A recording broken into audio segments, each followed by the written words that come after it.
Okay, so welcome everyone for the second time to this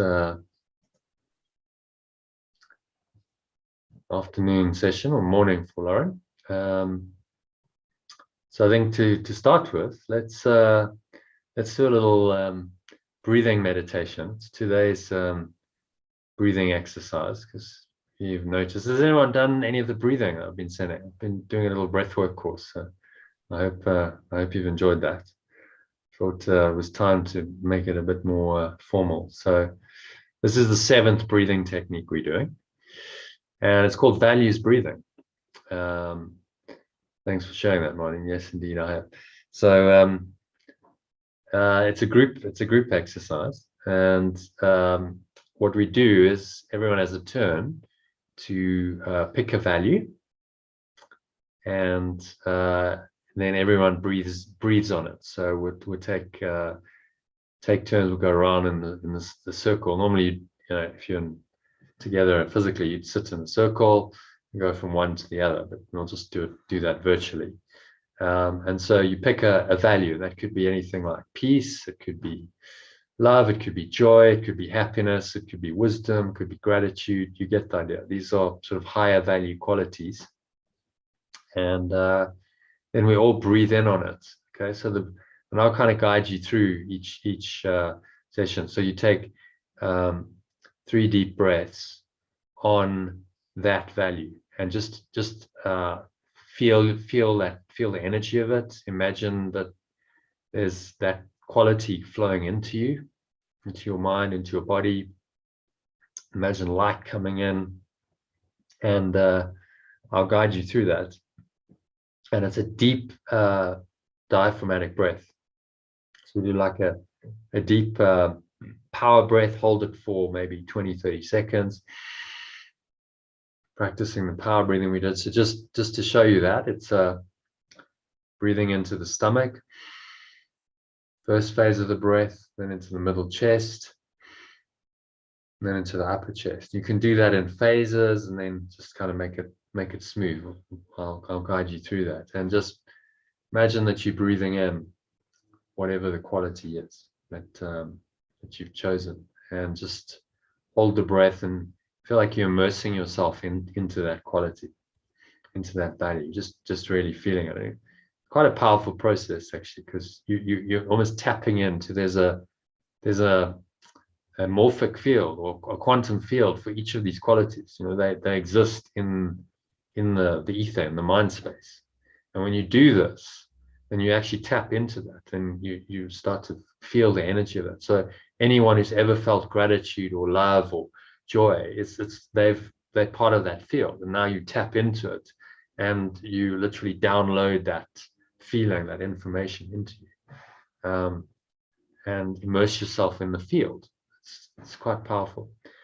So yeah, so it's a group one. I'll guide it, and then what I'd suggest is when close their eyes, and we just do it closed-eyed, because when it comes to someone else's turn, you don't necessarily want to come out of the meditation and open your eyes. So I'll just say, okay, Kim, do you want to say a value, and then you say yours, and then I'll guide people through maybe we'll just do, how many of us are there? 3 breaths. So maybe we'll do just one, because it might take a while otherwise. We'll do 2 breaths each on each one. That should work. Okay. So any questions about that? Otherwise, let's go for it. So you're just sitting comfortably to start with, making yourself comfortable in a meditation posture. Sitting feet shoulder width apart. I'm actually sitting with my soles of my feet together. Or you can cross your legs. You're sitting on the floor. Keep your back straight. And you could support your back. As you can see, I've got something behind me. Support your back to help you.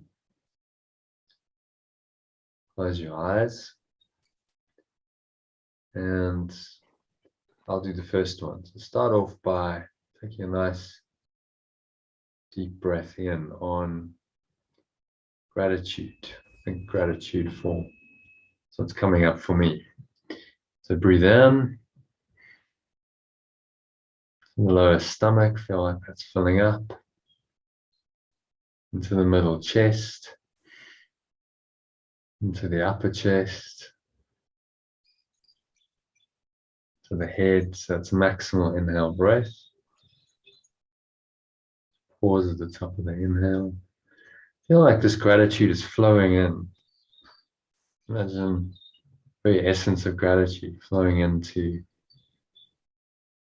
every pore, every cell of your body, every muscles, infused with this energy of gratitude. Maybe you visualize a light, a color, maybe a color comes to you. What does gratitude look like? And just feel it.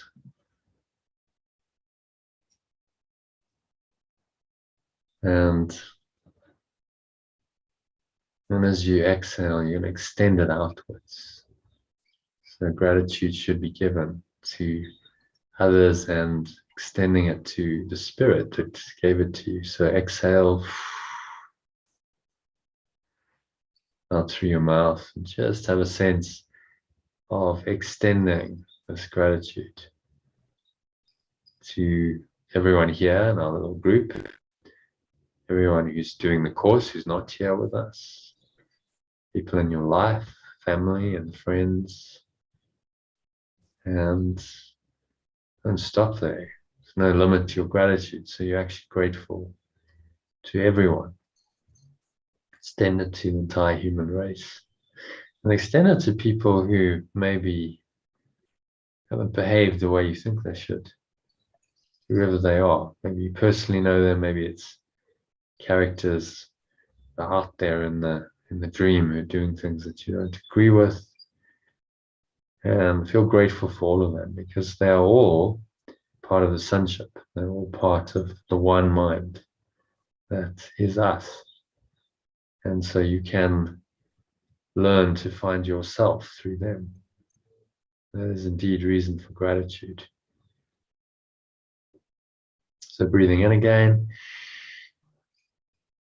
Imagine you breathing in the very essence of gratitude into every pore, every cell, every muscle of your body, every part of your mind, every fiber of your being is infused with gratitude. Just to be here, to be alive, to be doing this work, to be waking up to your source, to the truth, to be given this amazing opportunity to do this work, to wake up, to have this amazing teaching of A Course in Miracles, to have this technology that allows us to connect so easily in the comfort of our own homes. These are all things to be grateful for. And whatever else comes up, you might be grateful for the gifts you have. You might be grateful for the people in your life. You might be grateful just to be alive, to be having this experience we call human experience, to be waking up to a different kind of being human, an enlightened way of being human, finally coming into an awareness of who you really are. All these are things to be grateful for. Breathe in and just acknowledge those, smile, and then as you exhale, and again extend the gratitude to everyone and everything. And all gratitude is really due to God, or your source, for these gifts. So you just give gratitude, and as you give it, you receive it because you feel the gratitude. So notice how that works. It's not that you lose anything by giving, you actually gain. As you give, you receive. And just appreciate the gratitude and stay. You can keep an element of this value, of this feeling as we go through the meditation. So you're just building on gratitude in the next one. So Kim, if you'd like to share a value for us.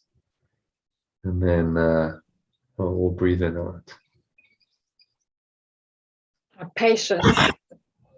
Patience. Okay, that's a nice one. So breathe in patience. What does patience feel like? Try and connect with the feeling. Breathe that feeling into every pore, every cell, every muscle of your body. Your chest, into your heart center. A maximal inhale and an inflow of this energy of patience. Patience feels calm. Patience feels quiet.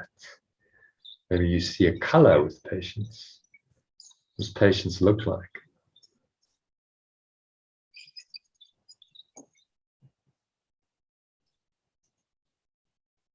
Just feeling the quality, feeling the energy. You can visualize it if it's working for you. And then, again, exhale out through your mouth and just extend patience to everything in your life. So too often we get impatient. Things must happen now, quickly. Live in a world of instant gratification, which is we're going to be talking about today's discussion. Patience is the opposite of that. Patience is patient and calm and quiet and not desperate, not urgent, not craving, not needy. I feel like just you're extending this patience into aspects of your life where maybe it's needed. If you're impatient around something, a project that you're doing, impatient about your growth, you want enlightenment now. Just look at all these areas where you're impatient and extend patience to them. And one more breath, breathe it in. Breathe in patience. Maybe you see it as a color. What does patience look like? For me, it looks kind of quite neutral, white, kind of cream white or something, but whatever color comes to you, breathe it in, infuse every cell, every muscle of your body, every part of your mind with patience. Patience says, I'm okay as I am now. So I'm not really thinking about the future. Patience comes when we immerse ourselves in the now. Now is eternal. It's always now. So what are you impatient about? Patience and being in the now go together, and impatience and being in the future go together. So notice that. You notice that connection, give thanks for it. So the gratitude comes as well into patience, and again extend it into any areas in your life where you need patience. And just bring this quality of patience in there. So I am patient about this. I know there's a process to it, and I'll keep doing the process.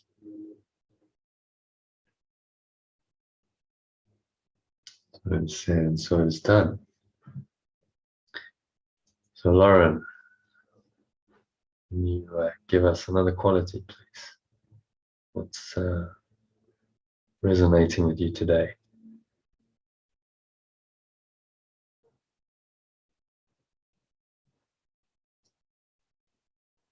You're going to need to unmute yourself.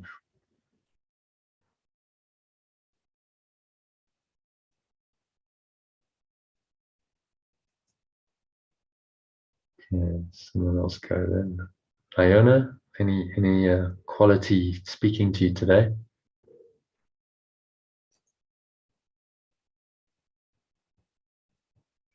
Calm. Calm, it's a nice one. So breathe in on calm. And what does it feel to be calm? Calm, peace, they kind of go together. Just breathe in calm into every pore, every cell, every muscle of your body. Calm, quiet, still. Maybe you have an image of a calm lake, absolutely calm lake on a windless day. Your mind is like that, just calm. Breathe in that calm. Feel the calm in every part of your being. Your mind, the body is quiet and calm, the mind is quiet and calm. And any inturbulated thoughts, anything that's disturbing that calm, just blow it out with the breeze of your breath. So exhale. Imagine you just blowing it away to the nothingness that it really is.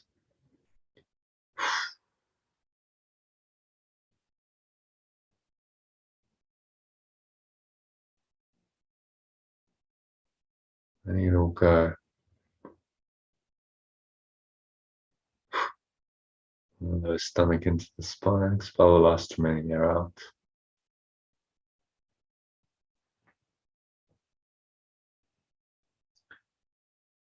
And at the bottom of the exhale, find calm. It's an exquisite stillness. These gaps between breaths, you can go into the stillness. And even if you're feeling like you need to breathe, try and find calm. Calm in the eye of the storm. Still center. And breathe in, breathe that still center in. Into your own inner center. To your core of your mind is infused with calm.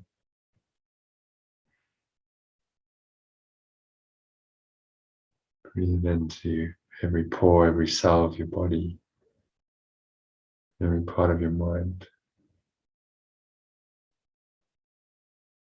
Calm, quiet. The spirit is always calm because it's unchanging and unchangeable. Simply is. So feel the isness, the calm that comes with that. Smile, feel grateful for it. And calm. You can be patient as well. You're not craving or desiring, it's just accepting the calmness and the stillness that are already there. So exhale. And just releasing once more any thoughts and feelings that disturb your calm, just blowing them away. The breeze of your breath to the nothingness they really are. All the stomach sharply into the spine. Just rest here for a few moments in absolute stillness and the calm. Smile. This gift is given to you, and you can always be calm. So let's try Lauren again. Lauren, you with us? Can you give us equality?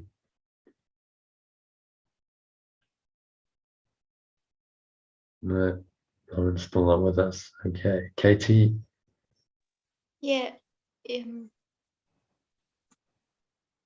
equality. Equality. Okay, interesting. So breathe in on equality, which is really saying we are one. So it's a pointer into oneness, because equality means we are one. So breathe in equality, sameness. We are identical. It's not separate. We are one. So I don't say I love you. I say I am you. We are equal. We are the same. It's you as myself. Namaste. Divine in me honors the divine in you. Based on an idea of equality. So breathe that in, feel it. Feel the power of it, the peace and the calm that comes with it. Feel grateful for it.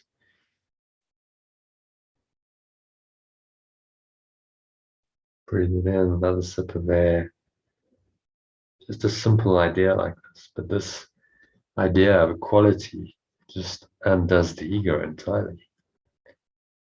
As do all of these qualities. Each value fully accepted and lived would undo the ego.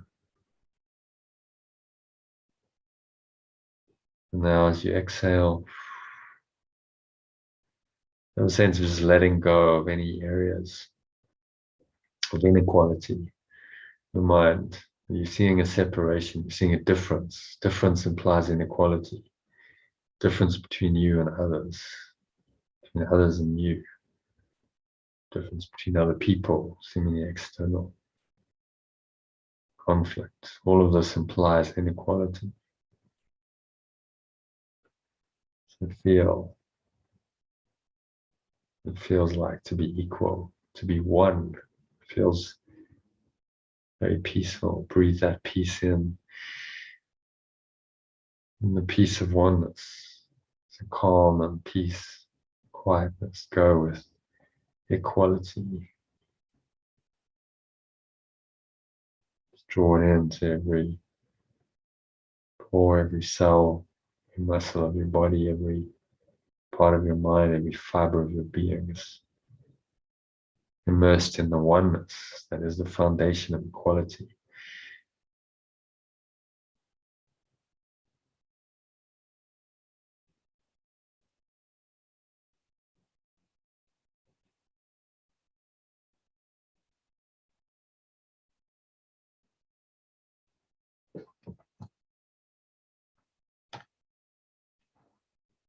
And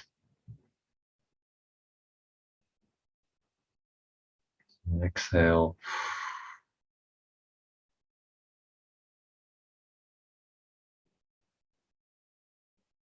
Just exhaling and extending this equality to everyone in the group, everyone here in the session with us, everyone who's outside of the group, not here today, but in the group, and everyone in your life. Truth is, you are equal with all of them.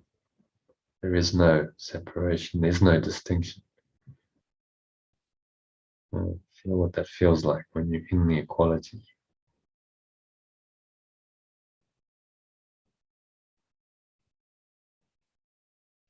And feel gratitude for that feeling.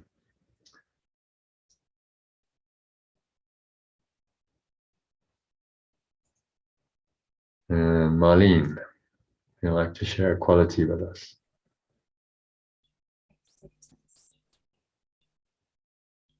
Sorry, I didn't say that again. Acceptance. Acceptance. Okay. So acceptance. Just breathe in on that. Acceptance. And what does acceptance mean to you?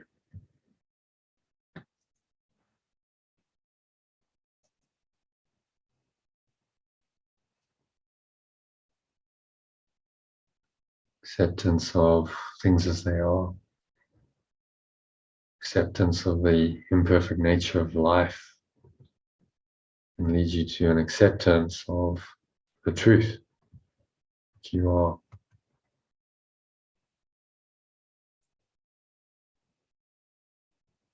You are equal. You are one.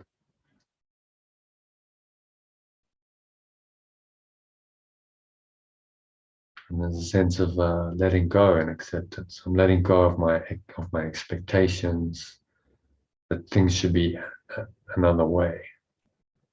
I'm dropping my resistance. So acceptance and letting go hand in hand. So as you exhale, have a sense of releasing or letting go of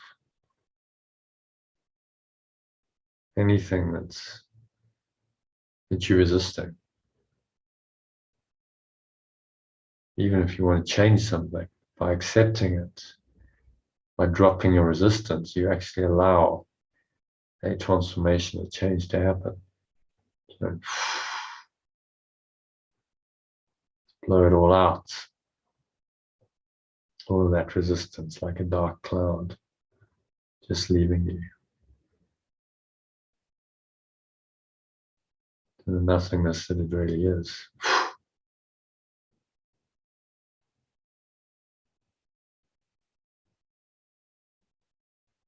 Just blow it all away, the breeze of your breath. And in the stillness and the quietness, you find the essence of acceptance. You've accepted that stillness and quietness and this presence is the truth. You're not denying it by using your mind incorrectly. So breathe in again into the lower stomach, filling up the stomach, to the chest, to the upper chest and the head, just infusing every cell, every pore, every muscle of your body with acceptance.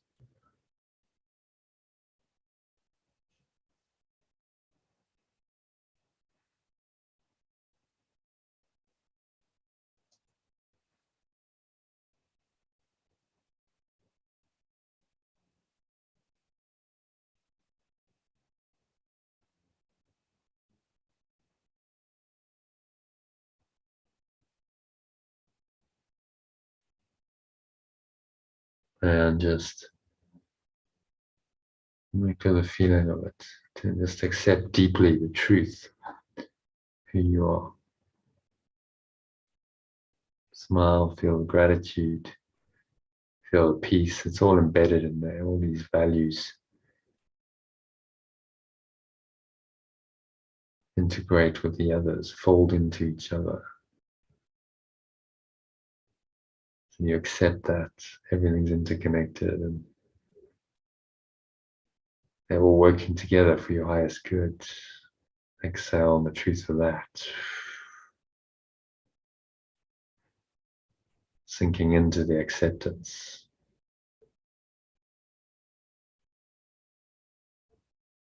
Of who and what you really are.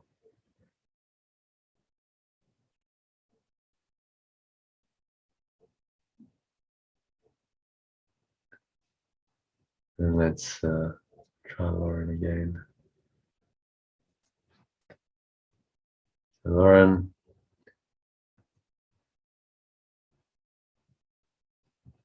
can you hear us?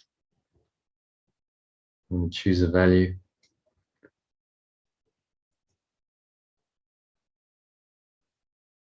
Lauren's not with us. So Katie, will you choose another one for your buddy? Your buddy's absent. Yes. Lightheartedness. Lightheartedness. Nice. So breathe in. What does it feel like to feel lighthearted? Breathing in light. Whatever that looks like for you. It's white, golden light. Maybe it's just a feeling of feeling light, feeling free, not burdened. Sense of joy, smiling. Just breathe this energy into every pore, every cell, every muscle of your body, every part of your mind. Light-hearted. Breathe it into your heart center, put one hand in your heart. What does it feel like to have a light in your heart? And you see it as a golden or white light or a green light, whatever comes to you, just allow it to infuse you with its lightness, the unbearable lightness of being who you really are. Naturally, you want to share that, so exhale and have a sense of extending that lightness into every part of your life. Maybe there's some areas where there's a heaviness, there's a seriousness, a darkness, and so you just breathe the light, fuse the light into that area. So this light is all encompassing. There's nowhere There's no way that it's not.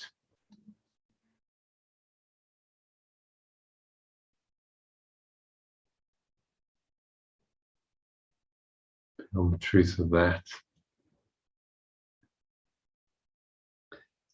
And then breathe in again.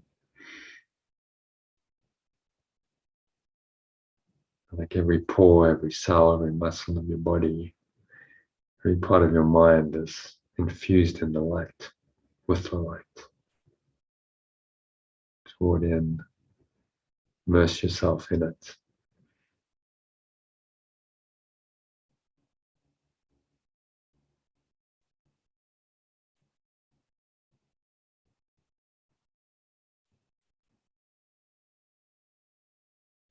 You are the light is you. There is no difference, no separation in the light.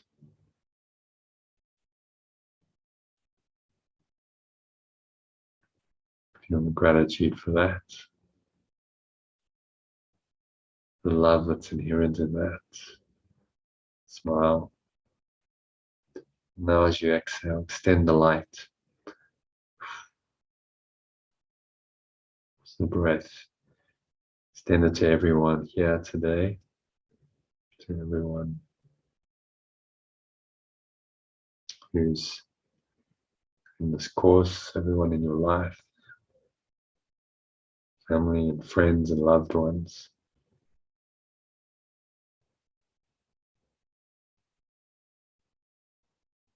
So as there's lights extending from you to them, and in truth, you get a glimpse of the truth that there is no extension. There is just the light. The light is always there. You're merely recognizing what is always there, what's always been there. It feels like some kind of extension or expansion. There's shift and change, but actually you're just reconnecting with what has always been there. So feel what it feels like to do that. And just a couple of minutes of deep silence, just rest in the light. There's nowhere else to go, and there's nothing else to do. There's nothing else to think about. Just sink into the light. Breathe in and out through your nose. Nice, deep, slow, rhythmical breaths. And just with each breath, go deeper and deeper and deeper into the light. Just merging into this light, the one light that we all are. Any place we can be equal and at home and peaceful, calm, grateful.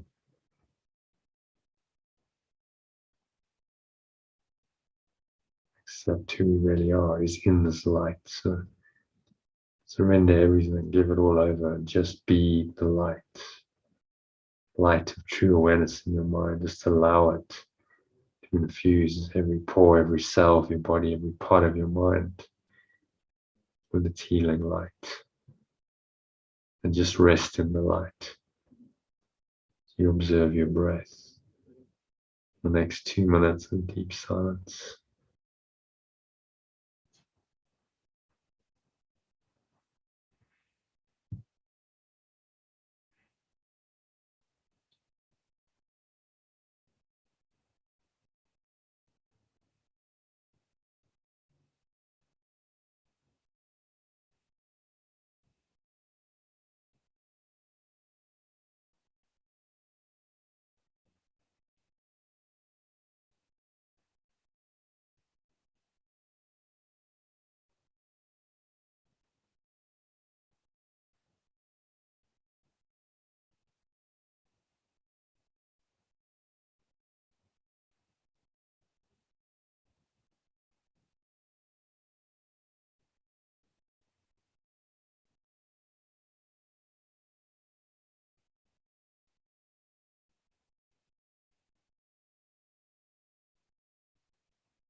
And many thoughts come up to seemingly deny this light we call darkness, something that's uncomfortable, unpleasant. Observe it and imagine blowing it away. You breathe in the light.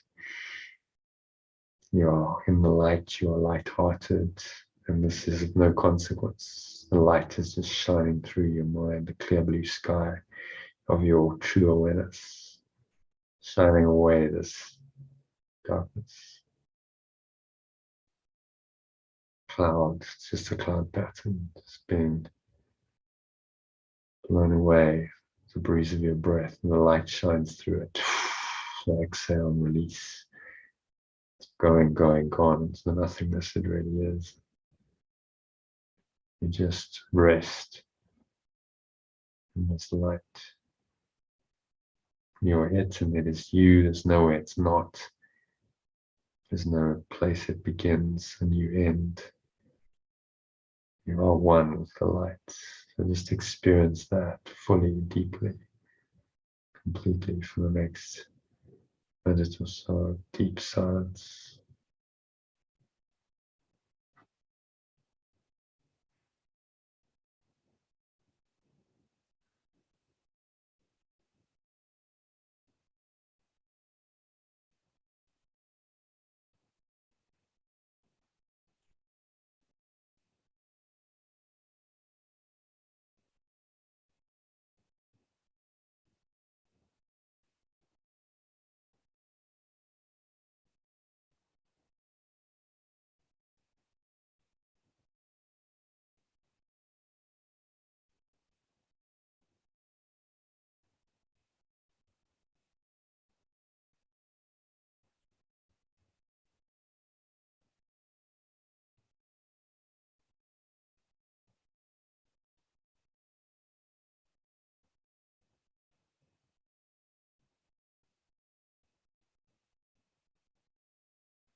And so just gently coming back to an awareness of the body and the breath and the senses and the world. On the count of 3, you can open your eyes. So 1, just breathing in, noticing how the stomach rises and the chest rises, subtle flow of air in through the nostrils. Smile at the top of the inhale because it's all in you. The light, the gratitude, the calm, acceptance, peace, quality, patience. And you have it all. It's all given to you by the Spirit, and it's in you right now. And these qualities go with you wherever you go. So it is said, so it is done. You exhale out through the nose or the mouth. Notice air flowing out of your nostrils and your mouth. Feel the energy subsiding back down the front channel of your body, coming to rest in your lower stomach and your groin. Rest here for a few moments in the stillness, peace. Count of 2, notice the weight of your body pressing down into the chair, wherever you're sitting on the floor. Feel whatever your body's feeling. Hands, your feet. If you're touching, if there's a subtle flow of air on your skin, notice that. Breathe that air in. Notice the sensation of the breath flowing into the nostrils. Notice what you're hearing, surrounding environments. And from this very still, calm, and surrendered state, your mind is not judging, not labeling and interpreting, just empty and open and spacious and aware. It's the best state to be in to do the discussion we're going to do now. So let's invite the Spirit, the Holy Spirit, to guide you in your understanding of this. And said, and so it is done. And on the count of 3, you're going to open your eyes. Just take a minute to look around.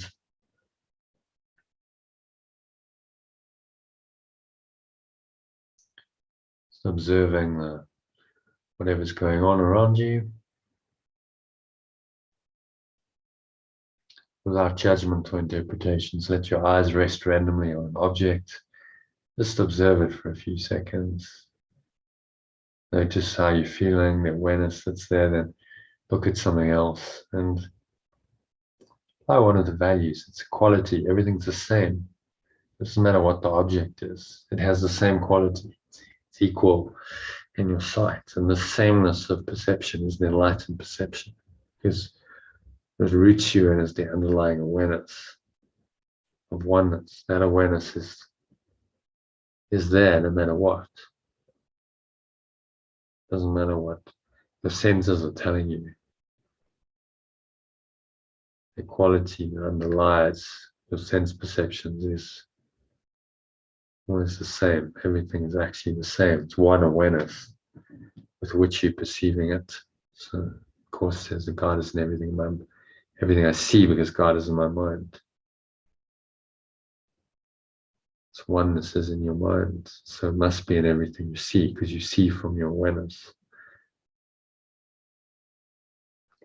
So just take a smile and acknowledge that insight for a few moments.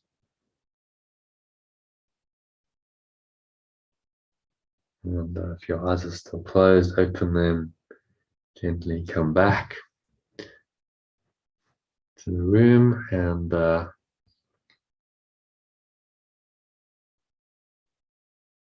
let's go into our discussion, shall we?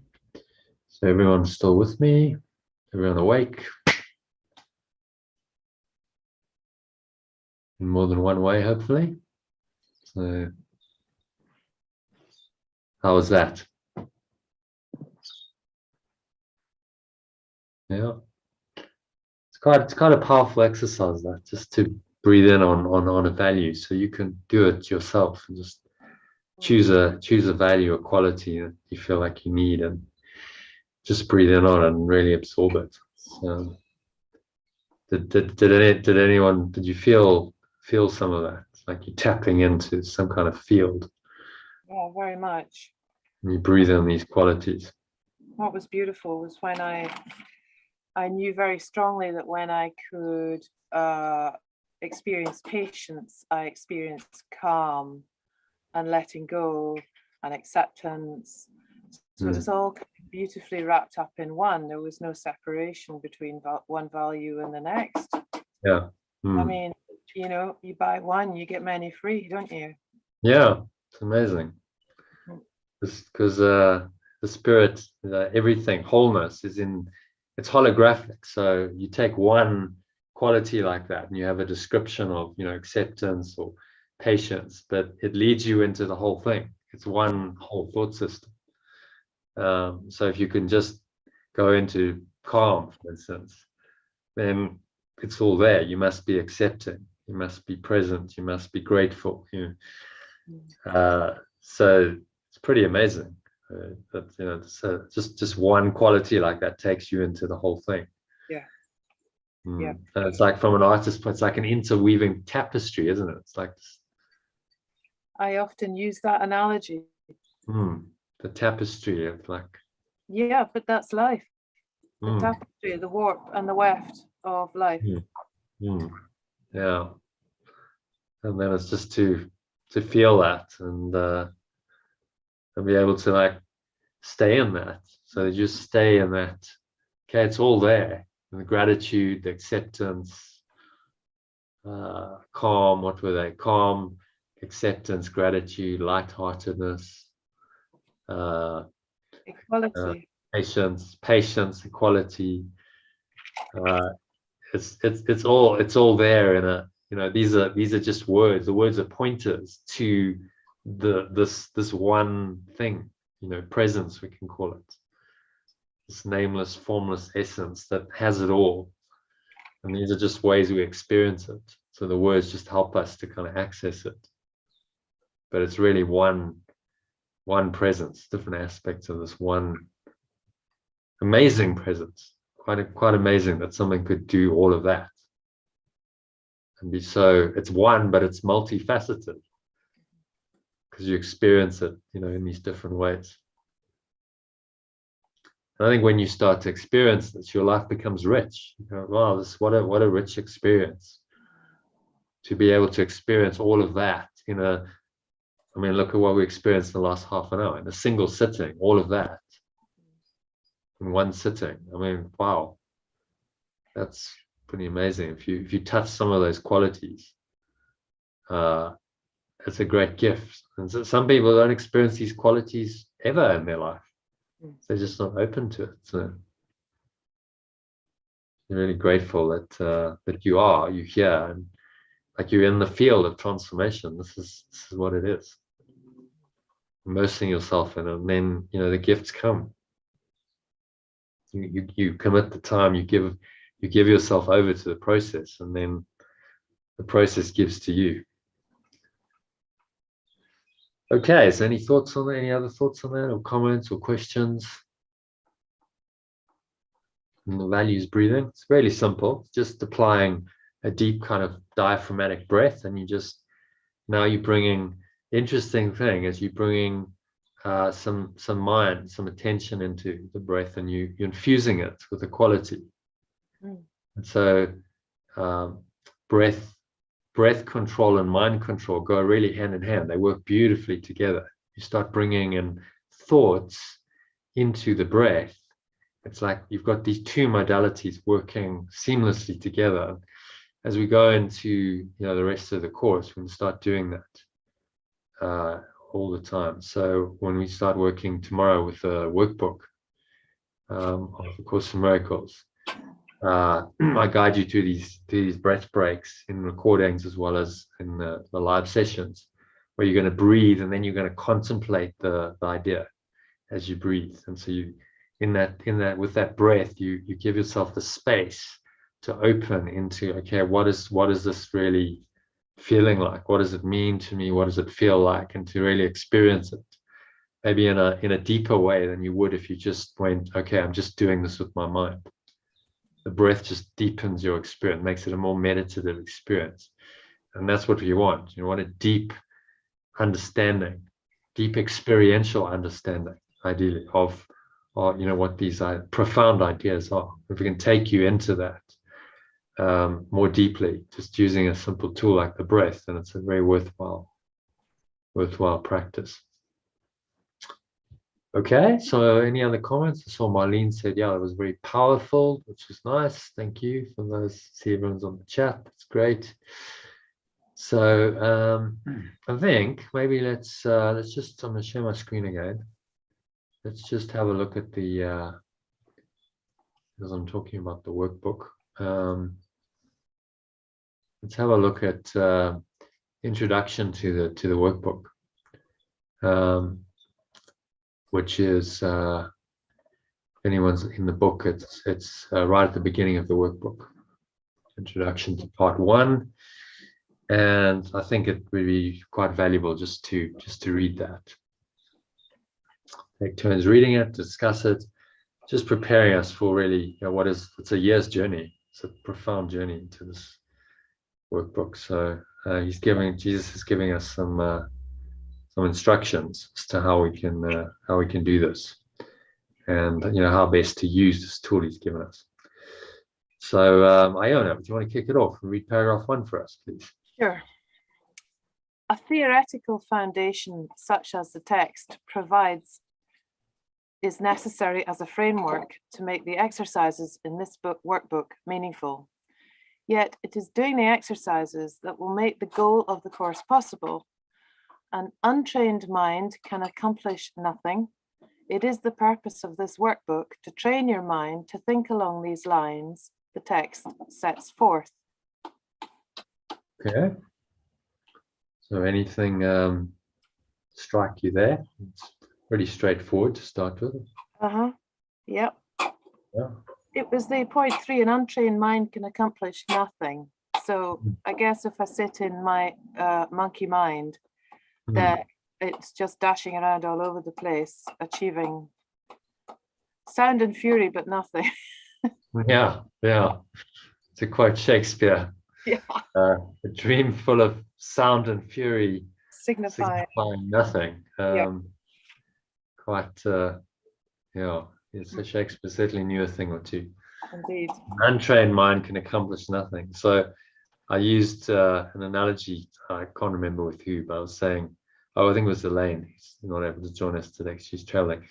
But imagine you're at a fork in the road, and these ways go in different ways, and you decide you're going to go down one way, and you walk a few paces down that way, and then you change your mind, and you say, no, I'm going to go the other way, and I'm going to turn around and I'm going to walk the other way, and then you and then you get a little down that way. You say, no, I think I'm going to change my mind again. And you just keep doing that. And if you observe someone, you say you're insane, you're just pacing up and down, you're going nowhere. So this is about a clear direction. The workbook is like, okay, take one way and go with me and stay on that way and just be persistent in it. Don't turn around, don't listen to the other voice that's telling you go the other way. Because if you do that, you're going nowhere. And so this is training in one thought system, one direction of your mind. Train your mind to think along the lines the text sets forth. So the text is the theory, the philosophy, and this is the actual practical application of that theory in your life, which is enormously helpful. I don't think the course would be very much help. It would be an interesting theoretical treatise, shall we call it, if it was just the text. The workbook makes it practical and doable and applicable to your life. And so the two work hand in glove. You need both to really do this process. Some people say, oh, I've been doing the course for years, and then they've only done the workbook, and that's not really the full picture. The workbook and the text are both necessary to really do the course. Okay, so any questions on the first? They're saying theoretical foundation, such as the text provides necessary as a framework to make the exercise in this workbook meaningful. Okay, so you're understanding there's a framework, there's a theory here. Now the exercises, the practice of it is what the workbook is about, so that you really start to practice and accept these ideas deeply as you practice them. Okay, so let's move on to paragraph 2. Kim, will you read that for us? The exercises are very simple. They do not require a great deal of time, and it does not matter where you do them. They need no preparation. The training period is 1 year. The exercises are numbered from 1 to 365. Do not undertake to do more than one set of exercises a day. Mm-hmm. Okay, so pretty practical instruction. Is it as it is? Yeah, that's a very right, this is what it is, this is how you're going to do it. Yeah. This is how the training works. They don't require a lot of time. They don't need preparation. The training period is 1 year. So we're embarking on a profound 1 year journey today with the workbook. 365 lessons. And I think an important point there is don't undertake more than one set of exercise a day. In other words, don't do more than one lesson a day, because it keeps you focused. So just focus on one thing at a time. Otherwise, it can be too much. So just one a day, and use that idea, apply that idea that day, and then you move on. If you feel like you didn't do it quite properly or Doesn't matter. Just move on. Next day, you start another one. And in a year's time, if you continue with this, you'll cycle through it again. You'll get that lesson again. So it's not gone. I've been doing this for 15 years, and every time I cycle through it, it's like, okay, I'll get the lesson again. Sometimes I go, have I really read this lesson before?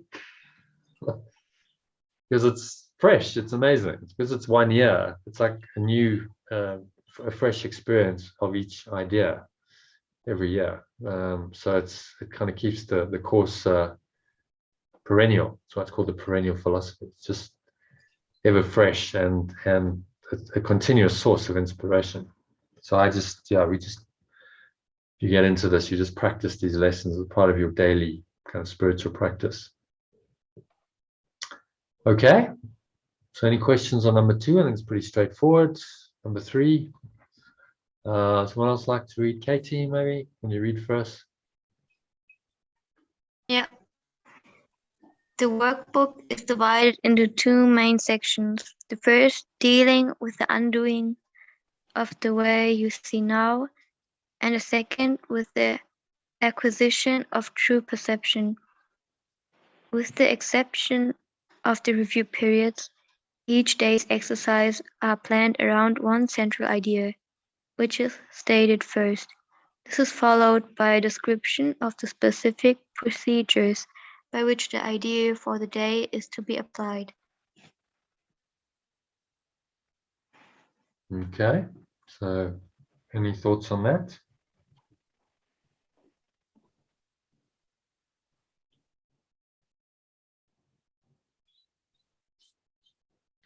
Fairly straightforward. So just saying this is how it's going to work. So you have these exercises. It's planned around one central idea, except for the review lessons where he reviews a number of ideas in one lesson sometimes. And what I like about this is a key idea. It's in a very short, simple idea. That's just you can remember quite easily. Short, simple, to the point. And then he expands on the idea. So he gives you some teaching about it, and then a description of an exercise. So how are you going to apply this idea? And so what I've done is recorded breath breaks, which just guides you with some breathing through practicing that idea, as he suggests. And in the practice of it, then you're starting to really accept the idea, to learn that this idea is true, and to undo the other way of thinking that denies that idea. Yeah. So, and interesting, he says 2 sections. The first dealing with undoing of the way you see now. So that's the first section, which goes up to lesson 220. And then the second is the acquisition of true perception.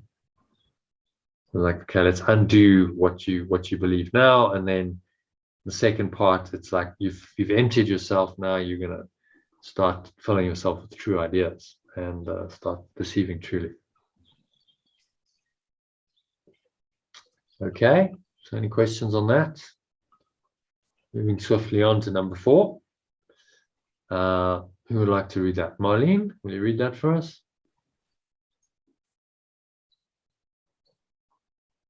In your mind, in a systematic way, to a different perception of everyone and everything in the world. The exercises are planned to help you generalize the lessons, so that you will understand that each of them is equally applicable to everyone and everything you see.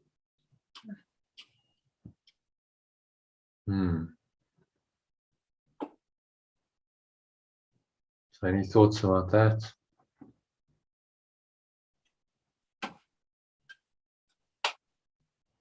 I think for me, it's to train your mind in a systematic way of their perception, and then to actually understand that each of them are equally applicable to everyone and everything you see.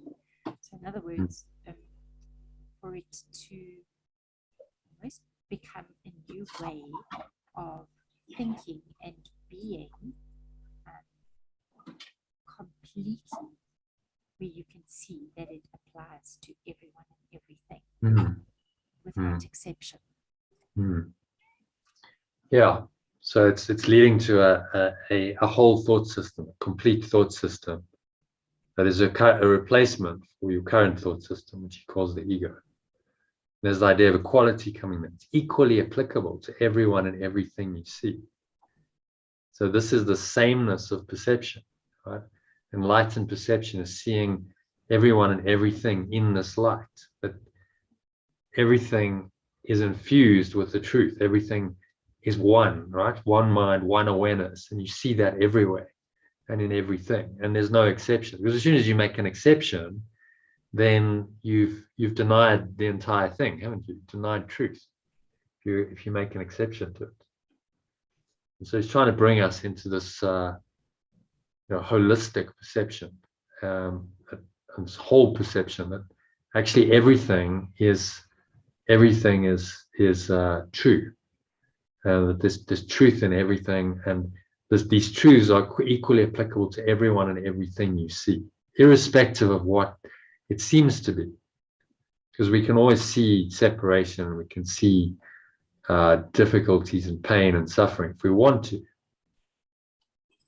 but this is training you to see correctly. So actually those things are simply not true. They are not true, and you choose to see only the truth in every situation. And these exercises are designed to help you to do that. Gradually and systematically help you generalize the lessons. So eventually you're like, yeah, the truth is true and there are no exceptions.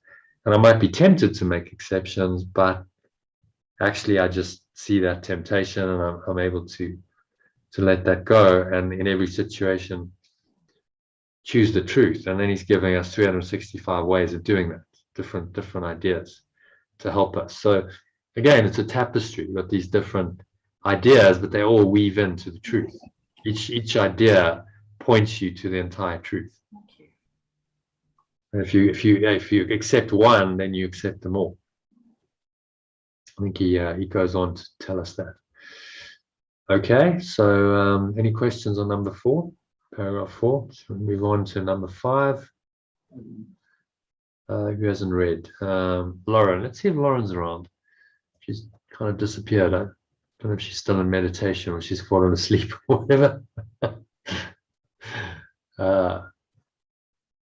Casey, can I ask you a favor? Will you give her a ring on WhatsApp and just say, like, Lauren, where are you? Yeah, I can do that. Have you fallen asleep or what's the story? So maybe she's fallen. She hasn't slept. Maybe she's fallen asleep. Okay, so let's cycle around again to Kim. Number 5. Okay. Yeah. Transfer of training perception does not proceed as does transfer of the training of the world.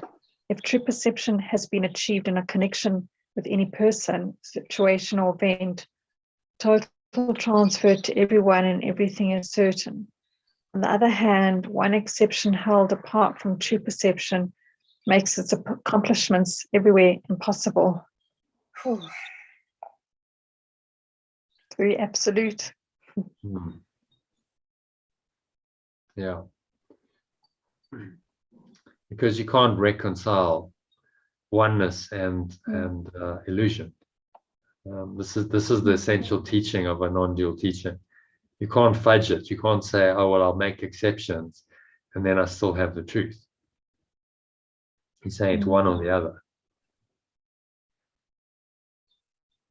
So true perception has been achieved in connection with anyone, then it transfers to everyone. So if you believe and you really see that you are one with someone, then you must be one with everyone. You can't be one with someone and not one with another person.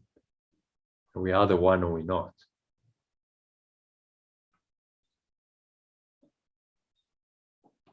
So it's a kind of all or nothing deal. As he says somewhere in the course, this course will be believed entirely or not at all. You'll believe in the truth of oneness, absolute oneness, that only oneness is true, or you will deny it and you won't believe it at all. And you'll believe that separation is true. So one exception, here's the thing, you will be tempted to make exceptions. The ego is always tempting you to make exceptions. It's saying, don't make exceptions. Just be willing to apply these ideas to everyone and everything. So this is the only general rules to be observed throughout then are, first, that the exercises be practiced with great specificity, as will be indicated. So very specific applications to certain areas of your life, to certain situations, which will then help you to generalize the ideas involved in every situation that you find yourself. So it's quite ingenious, really. It's just saying we'll work with the specific, because that's the way your mind works at the moment. But that's going to help you to generalize these ideas so that you can apply them to everyone and everything in any situation. And secondly, be sure that you do not decide for yourself that there are some people, situations, or things to which the ideas are inapplicable, okay? Because that's the exception. Oh, no, not to that. I can apply it to this one, to this situation, to this person, but not to that one. And that, of course, is the way the ego keeps its thought system intact, because you're making exceptions and you're excluding. As he says, this will interfere with transfer of training. The very nature of true perception is that it has no limits. It's the opposite of the way you see now. So he's taking us into an unlimited state of mind, where we're perceiving from this unlimited, infinite state of mind we can call God, Spirit, and we are perceiving this dualistic world from that unlimited state of mind. So we're correcting our mind's belief in limitations and lack and scarcity. And it's the opposite of the way you see now. So this is totally opposite. It's saying your perception is upside down. You've got to turn it right way up.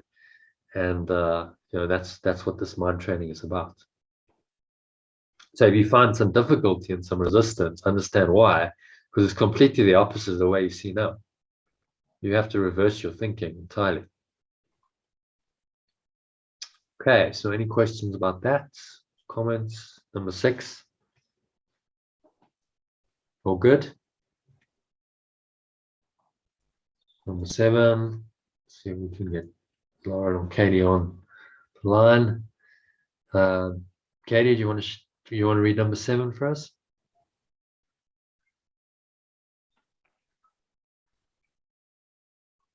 Like I gave her a ring and she didn't hang up. She didn't answer. Yeah. I think Lauren's fallen asleep. I think that's what's happened. If she stayed awake all night and she did the meditation, she just she just got into some deep. Anyway, that's fine. Hopefully she'll absorb it, sublimate. Sorry? It's a paragraph 6 now. We've just done 6, yeah. So it's number 7. You want to read number 7 for us, Katie?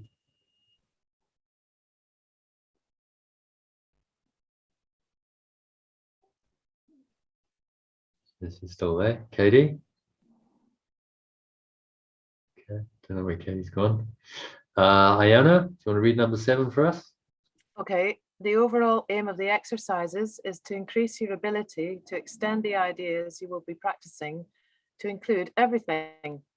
This will require no effort on your part. The exercises themselves meet the conditions necessary for this kind of transfer.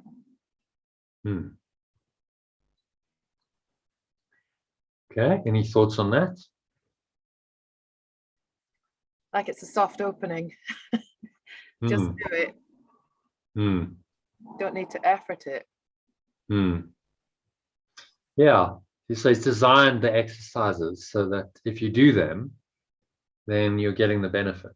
So he's saying, look, just do this. Trust me, just do it. Don't question it. Don't go, is this working? Is it not working? Oh, I want to change the exercise because I know better than Jesus. Whatever. It's just saying, just do it. As he says it, just do it, practice them. and if you have resistance in number 8, he talks about this. This is how to deal with it. So Katie, will you read number 8 for us? Yeah. Thank you.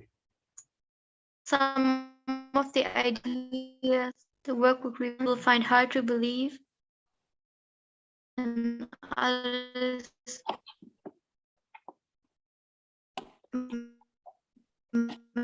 may seem to be Your they are band was merely just asked to apply. You're not them as own. It is their duty. you were just breaking up there badly. Your connection is not there. Okay. Anyway, Yeah, I don't continue. know. That's better now, yeah. So start from you are merely. You are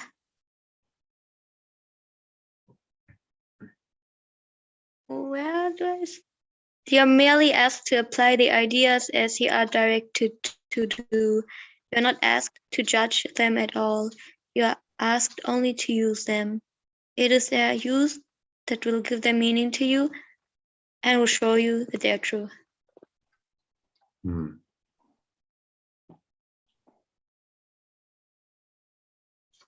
Yeah. So any thoughts on that?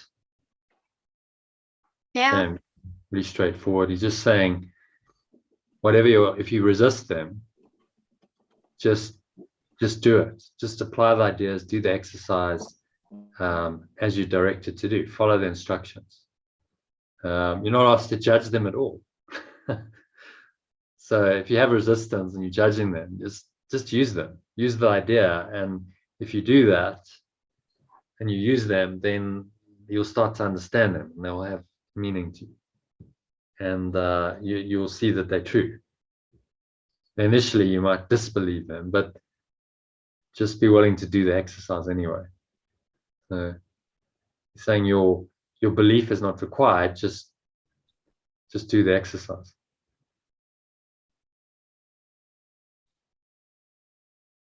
And the rest will happen of itself if you just do them. So it's very important just to do it. Just keep doing them, practice them.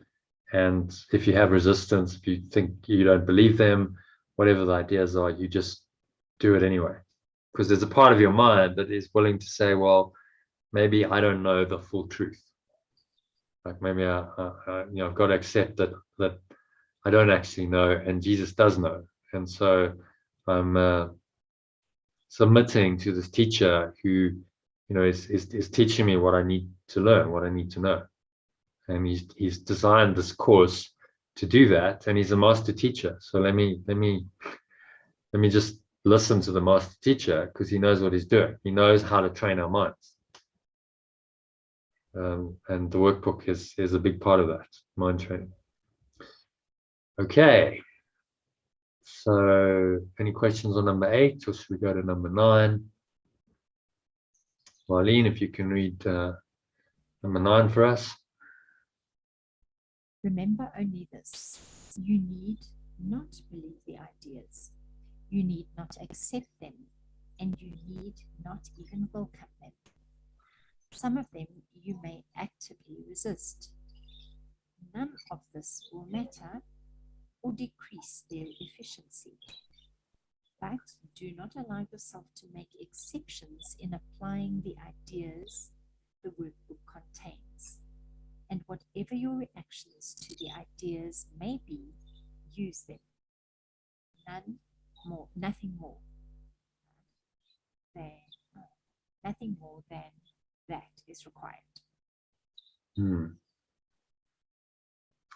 Yeah, so he's saying again, do not allow yourself to make exceptions. And that if you have resistance, which you almost certainly will to some of the ideas, then just do them. Right? So just carry on, just do it. Saw a little poster, a little sign in the toilet of my yoga studio the other day. It was like, keep calm and carry on.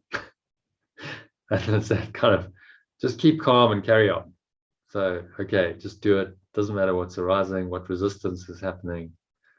That won't matter if you just carry on and do the exercises, and don't make exceptions. Okay, there's So just we've one asked question. you- Sorry, Iona? Yeah, in that sentence, do not allow yourself to make exceptions in applying the ideas. And whatever your reactions to the ideas may be, use them. Is that saying use the ideas or use your reactions? It's using the ideas, isn't it? Yeah. It's using the reactions and It's using the reactions. and applying the ideas to them, saying, okay, so whatever that idea is for the day, I've had a reaction, I'm resisting. Okay, I noticed that there's resistance. Okay, well, you use that reaction as part of the exercise. To then say, okay, well, let me apply the idea to my reaction. Yeah, good. Makes complete sense. So just use your resistance for mind training. Good. It became clear as soon as I read it out. Yeah. So Okay. that goes sometimes on this course. Yeah. So he's been really clear. He's given us some very clear directions and instructions and saying, look, just follow this, just do it, and you will get the benefit. And suspend your judgment. You know, so the danger with the ego is it's like, oh no, I know better. Like, I've got a better way. I'm going to do my own course, my own version of the course, and I'm going to do it my way. And he's saying, no, your way's not going to work. That's why you need the course, because you've tried doing it your way, and your way's just kept you in the ego, and you're going around and around, going nowhere. So just be willing to listen to me, because I know what I'm doing, and this is really the Holy Spirit guiding you. That's created this whole curriculum, and if you just do the process, you'll get the benefit. So it's a paint by numbers job, really. So just do it. You know, as though, like, you know, those connect the dots drawings. It's like, okay, he's made it really easy. Connect one dot, another dot, and every day you're connecting another dot. And if you do that, then the whole picture will start to become clear. And by the end of the year, you'll go, okay, I'm actually getting the whole truth, because I've got all these different aspects of it. And so it gives you different facets of the truth in each idea. And then that forms this picture, this tapestry, that starts to weave itself in your mind, and you start to come to this awareness that it's all one, that all these ideas are just facets of this one truth that you start to know experientially. Eventually, you know, the learning just disappears and you go into the experience of oneness. But he's working with your mind, because he knows our minds are so intellectual and we think all these thoughts. So he's working with our minds where they're at. He's saying, okay, well, let's start with ideas. You know, what do you believe? Because those beliefs will lead you into truth or away from truth. They'll lead you to experience of oneness, or they'll lead you to experience of separation, pain and suffering that go with it. So yeah, that's the introduction, just to give you an idea. We're going to start the lesson 1 tomorrow, so look out for that in your email or your WhatsApp message, whichever forum you prefer, whichever communication medium you prefer, and join us in the afternoon. So just to tell you, the afternoon sessions are going to be around the workbook, and the evening sessions are going to be around the text. So that's how it goes, because we can't cover both. It's too much in one session. It would be a very long session. So, you know, choose your session. You want to do the workbook, join the afternoons. You want to do the text, join the evenings. Ideally do both if you can. But if you can't, you know, do the live sessions, you'll get the recordings. So if you want a little, and we'll have a discussion on the text. So if you're not sure about the text reading, about the text or the workbook, then listen to those discussions, because we discuss it. And I'll be sending you links as well in your emails with recordings of last year when we did the discussion. So there's lots of material, put it that way. So that's what I'm saying. You don't have to do it all. Use what works for you. So it's there, it's available, and you can click the links and you can listen and try to make it as easily and accessible as possible. So that you know, if you need some guidance and help, then it's there in a recording or a live session. Okay, so any comments or questions on the introduction? I think it's pretty straightforward, but it's definitely worth going through in preparation for the lesson tomorrow. So now I wanted to just go into this text reading. So this is your text reading for today from section 7 of chapter 1, called Distortions of Miracle Impulses. So he's going to talk to us about what those are, and we have a little discussion about it, because I don't know if you read my post today, but I've brought in Freud, and so I think let's read paragraph 1, and then that'll probably kick off some discussion as well. Okay, so who would like to read paragraph 1? Sure. Okay, Mariana. Your distorted perceptions produce a dense cover over miracle impulses, making it hard for them to reach your own awareness. The confusion of miracle impulses with physical impulses is a major perceptual distortion. Physical impulses are misdirected miracle impulses. All real pleasure comes from doing God's will. This is because not doing it is a denial of self. Denial of self results in illusions, while correction of the error brings release from it. Do not deceive yourself into believing that you can relate in peace to God or to your brothers with anything external. Okay. Yeah. So anything strike you there, or any questions? If I believe myself set apart from God as a separate entity, then I am denying my true self, which is God's source. Denial, yeah.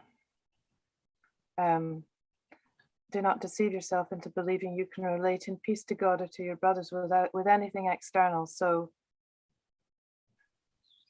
the external world of, I get a bit muddled up between the emotional body, or what I think, feel, or believe in the emotional body. But that is external, isn't it? With anything external, so it's our perception of the external world. So what happens, what he's referring to is we attach to things in the external, and we go, this is important, this is valuable, this is real, I value this, I want this, I crave this, I desire this. And he's saying, don't believe that you can relate in peace to God or to your brothers with anything external, because you've made that external, that illusion, now real, and that now starts to govern your thoughts and your perceptions. And don't expect peace if you're doing that. So in another part of the course, he says, all mental illness is some form of external searching.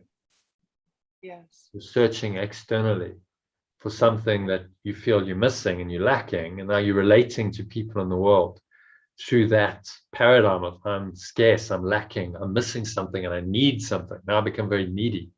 I need my needs to be met. I've got these expectations and these desires, and of course that's suffering. As the Buddha pointed out, that's the source of all suffering. You just continuously expecting and desiring, and you're never okay as you are in your true self. So you're subtly denying yourself when you seek externally. Results in illusions. You're now believing in an illusion of yourself and an illusion of the world that supports that self. And saying, don't do it. Correction of the error brings release from it. And that's all a miracle is. A miracle is just correction of the error. Okay, I'm not going to do this anymore. I'm not going to seek externally. And I'm not going to confuse miracle impulses with physical impulses. Do you understand what he means by that? I was just thinking of an example, and it might illustrate your question, the miracle impulse versus the physical impulse. I had denied myself for 5 years until this week buying an easel I really want, because I believed it was too expensive, and therefore I was believing in lack. That I had a poverty mentality about this, and I wasn't deserving, and my work wasn't worth it. So, you know, in one way I made a physical impulse to purchase it online. I'm really glad I did. So is my bigger learning here that I recognized the lack that was wrong thinking, wrong being out of my mind.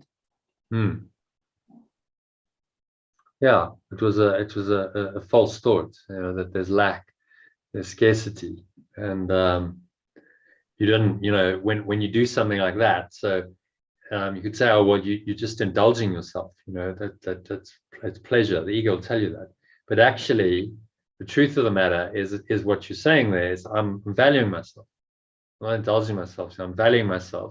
So getting the easel, I am worth it. I'm worth it. My work is worth it, and so it's not a you know, it's not a trivial. It's not just seeking pleasure. I'm doing this as an affirmation of self-worth. Yeah, and it's interesting that you bought it now, having just started the course. So obviously, like something's kind of activating, saying, "Hang on," you know, like actually, you're starting to question those beliefs, which is really good. great. And And it can get confusing, saying that, you know, distorted perceptions produce a dense cover over miracle impulses, making it hard for them to reach your own awareness. So you have the distorted perception of lack in that instance, covers over the miracle impulse, which is actually to buy the easel. It's been there for 5 years, but you haven't done it, making it hard for them to reach your awareness. So now you shut that off, and you maintain the belief in lack until you're willing to question it and say, actually, no, this isn't true. And he's referring here actually to the desire for physical pleasure. So I'm just going to bring this up. Can you see this? This is my little post for today. I'm just going to zoom in, make it a bit bigger so you can read it.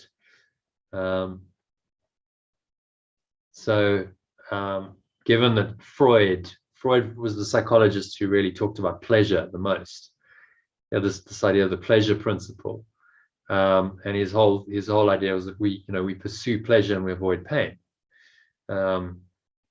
in life, and that for a lot of people is the driving, you know, modality. They pursue pleasure, they avoid pain, and this is the quote. It's interesting. So maybe I don't know if you want to read the quote. maturity is learning to endure the pain of deferred gratification. An ego thus educated has become reasonable. It no longer lets itself be governed by the pleasure principle, but obeys the reality principle, which also at bottom seeks to obtain pleasure, but pleasure which is assured through taking account of reality, even though it is pleasure postponed and diminished. So it's an interesting quote, because he's talking about deferred gratification of immediate pleasure, and then he's referring to reality. And as I say here, you know, you wonder what he understood as reality. But he's clearly referring to something beyond just the gratification of immediate needs. There's something more real than that. Whatever his understanding of that was, that there was a deeper kind of transcendent dimension to consciousness, to us. So you know, this points to the transcendent. Although a lot of people say Freud, you know, he wasn't a transcendental psychologist. He didn't talk about transcendence that much. He talked a lot about pain and pleasure. In this, he's pointing to something that's transcendent. He's saying this like taking account of reality. Well, what does that actually mean? He doesn't clarify it. But it's what it means for you. And he's pointing at the reality beyond the immediate need to gratify our urge for instant pleasure. But there's something deeper. So it's a pleasure that's not as overt, not as intense, but it's a deeper, more sustained pleasure. I was listening to George Lucas actually the other day, and he was the guy who created Star Wars, and he had this, saying, well, in our culture, in American culture, we've got addicted to the idea of instant gratification, instant pleasure, and everyone's seeking instant pleasure. And our whole economy is set up to do this. And actually, there's another way. There's a deeper, like when you go into a deeper sense of yourself, of who you really are, and what values are important to you. You get pleasure, but it's not that intense, instant gratification, which then fades quickly as well. Instant gratification doesn't last, and then you need another hit of it. And of course, as a business model, that kind of works, because you're like, oh, well, someone needs another hit of my product or service, so I'll sell it to them again, and I've got repeat business. Whereas if you're more established, rooted in your beingness, and it's a deeper sense of pleasure, you're not a good consumer, because you're just like, I don't need anything external to me. There's a deeper sense of pleasure that's coming from a connection with my source and from these values, and that brings me it's not a quick gratification. Oh, wow, that was amazing. It's more like it's just this underlying deep sense of, I'm happy. There's a peace. It's not as intense, but it's much more sustainable. That's kind of what I Freud is disagree with Freud's last word. It's diminished. He was a man of his time, and he great thinking, but didn't go far enough within his lifetime. Went as far as he was supposed to, but his pleasure postponed and diminished. It's like a pleasure can be redoubled in my experience. We've had and I've had to wait and be patient, which is one of the values we talked about earlier. I think he's referring to this this external pleasure, the pleasure, the immediate gratification pleasure, the sense pleasure, that's diminished, but there's something else that comes in, and so it's a different kind of pleasure. The sense pleasures get diminished, but your like overall pleasure, like there's a deeper pleasure that comes in. And I think Freud, I think he was atheist. He was a self-professed atheist. So I think he had his own kind of block to like, okay, I don't really want to go, into God. He was interested in the field, but it was like there was a resistance in him to say, no, I don't want to go into that because then I'm not an atheist anymore. Truth be told, like I don't think anyone who can write something like this, he's pointing to a transcendent reality. That's not atheist. He's pointing to something. It's not God in the conventional sense. So the Judeo-Christian version of God, if you're an atheist to that, well, we probably all are. I don't believe in that. That's just an illusion. That version of God is a false God. It's just a made-up version of God. So in that sense, I'm an atheist. But then there's a deeper sense of like, well, God is, yes, I don't believe in that, but I believe in a deeper sense of God, and that there's, God is this absolute presence in my mind. This is the source of my being. This is my true awareness. That's actually what God means. That's what God is. So I absolutely believe in that. I know that to be true, but I'm an atheist in the traditional sense. I don't believe the traditional version of God at all, the Judeo-Christian version. I think he was that, but then often people throw the baby out with the bathwater. They say, okay, well, then there's no God. No, there's no false God. That's just false. But the true God is in you. And I remember reading, I don't know if you've read Richard Dawkins, the God Delusion.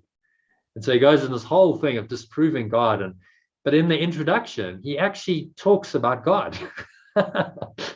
It's like a deeper sense of, oh, well, there's something else. It's like, yeah, well, exactly. So you spend your whole time denying this version of God, but you've set up the definition. You're saying, okay, well, I'll just disprove that. But you've ignored, the truth. You just touched on that in the introduction and ignored the spiritual understanding of what God is. It's quite interesting. So, again, Richard Dawkins is an atheist in one sense, but actually there's some awareness of something deeper that is actually what God really is. and just not the Judeo-Christian, it's not the traditional version of God. And then I just brought up this experiment. It's very interesting. So I don't know if you've heard of the famous Marshmallow Experiment. But it's kind of quite a classic in psychology. So they did the study on delayed gratification in 1972 at Stanford, and they had 50. They actually did a number of versions of it, but in the first one, they had 50 4-year-old children who were offered a choice between getting one marshmallow or one pretzel stick, whichever they preferred, immediately, so instant gratification. They could consume it then, or two of whatever they chose if they waited for 15 minutes while the researcher was not in the room. So these marshmallows or the pretzels are sitting there in front of them. The one is sitting there. And they say, look, if you wait, I'll give you another one. And for a 4-year-old, this is temptation. You're sitting there and you're just like, there's nothing else to do. And you're looking at this marshmallow or this pretzel, and they observe what happened. And they found that the children who were able to wait for the reward tended to have significantly better life outcomes, as measured by SAT scores, which is how they measure, academic achievement in the US, educational attainment, things like body mass index, and other measures of quality of life, like significantly more, like statistically significantly more than the kids who'd given in to the temptation. And they did it on a scale. So the ones who gave in straight away, they noted them, and then some were able to wait maybe 5 minutes or 10 minutes, and some were able to go the whole way. And then they measured, what their success was. These are basically a measure of success as we define it in life. But the most interesting part of the research was what the children who managed to wait for 15 minutes did to help them achieve this pretty impressive feat for a 4-year-old, to delay that gratification. And researchers found that people tried all kinds of things. But they needed just thinking about, merely by thinking about something other than what they wanted. Just cognitive processes wasn't enough. They had to redirect their attention. So they used suppressive and avoidance mechanisms to reduce their frustration. So they try to distract themselves with something else. So the kids did various things. They hid their head in their arms. They made up songs. They pounded the floor with their feet. They fiddled with the signal bell, because they were able to signal and say, okay, like I've eaten my treat. So the person would, the researcher would know. Verbalize the contingency. So they would speak to themselves. Some prayed to the ceiling. And in the most dramatically effective self-distraction technique, one little girl, after obviously being in some agitation, just rested her head. She rested her head in her arms. She sat limply. She relaxed herself, and she fell asleep. So, and the researchers noted that. I was like, well, the most effective technique of all to delay gratification was really meditation. So very similar to meditation, which is the remedy for the problem of craving that the Buddha taught 2,500 years ago. He said a combination of watching your breath and just observing the sensations of the entire body and relaxing is the antidote to this craving, this continuous desire mode that you have. And he taught this meditation technique called Vipassana, which is breath watching. And then from that, you evolve into just observing the sensations of the body with equanimity. So the mind is just quiet. You're not judging. You're not interpreting and labeling.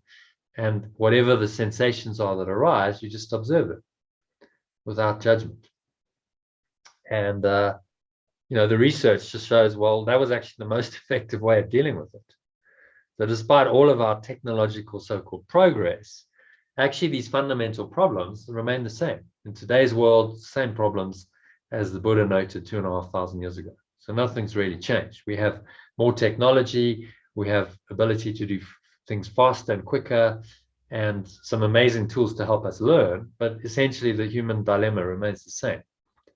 And these fundamentals remain the same, which is why these spiritual teachings are still as relevant today as they were when these masters came up with them and had these insights. because the truth is eternal, unchanging.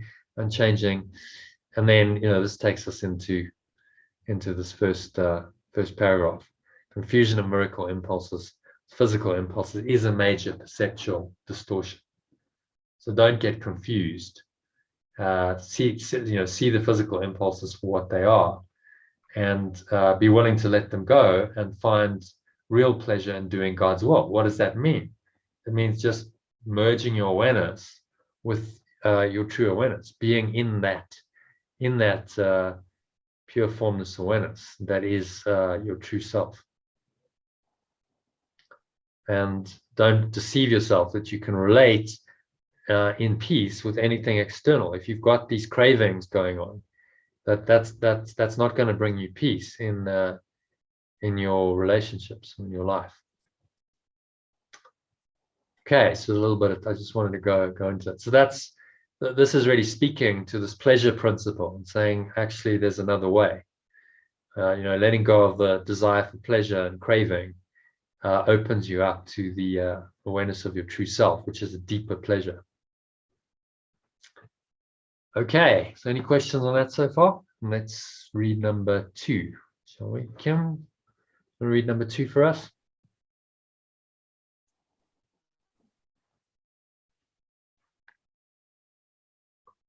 Kim's still there. Sorry, it wasn't reacting. Yeah. Okay. Mute button, I mean. All right. Child of God, you were created to create the good, the beautiful, and the holy. Do not forget this. The light of God for a little while must still be expressed through one body to another, because vision is still so dim. You can use your body best to help you enlarge your perception so that you can achieve real vision, of which the physical eye is incapable. Learning to do this is the body's only true usefulness. Okay. So you want to give us a little summary of that? Or anything that stood out particularly, or any questions? So the love of God for a little while must still be expressed through one body to another, because vision is still so dim. I think this is, the early stages. You are using what you understand as your 5 senses and your physical body, because the real vision of true self might still be dim. And you use your body best to help enlarge your perception so you can achieve a real vision of which the physical eye is incapable. I think that's going with the lessons. And with the lessons, we're going into that, what you try and perceive in the beginning as formless awareness, is going in and with the physical eye open now, that won't be capable of it.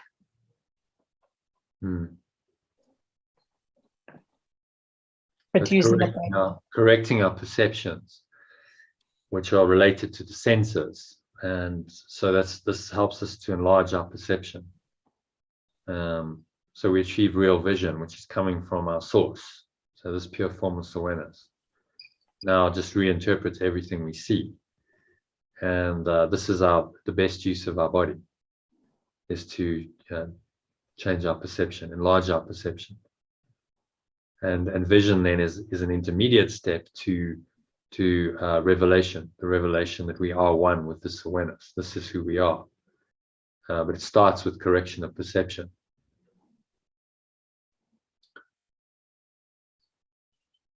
So that's what he's trying to train us in. This course is a course in training perception. It's not a course in revelation, it's a course in miracles. Because the miracles are the change in your perception, the correction of your perception. That's what a miracle is. When you correct your perception, then you start to access this pure formless awareness more and more. And so you are systematically being led back to that awareness.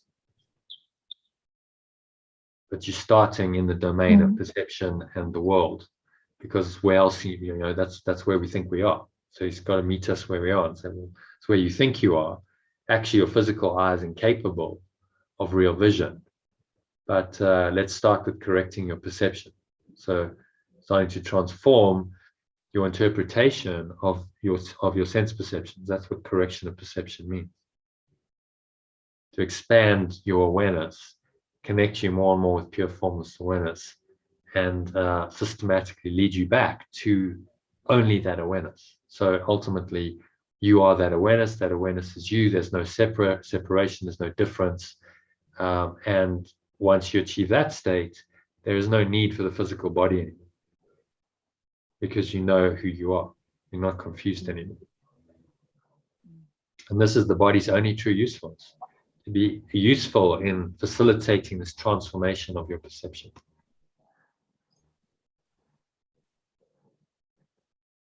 And you're doing that. One of the ways you do that is expressing it through one body to another. So in your words and your actions towards others, you can express this love of God, which is pure formless awareness. So maybe, Kim, if you want to just retranslate, say child of God, so child of, retranslate, so that would be extension of pure formless awareness, and so on. And just do that for those two sentences which have God in it. God in them. Child of extension of pure formless awareness. You were created to create the good, the beauty, and the holy. Do not forget this.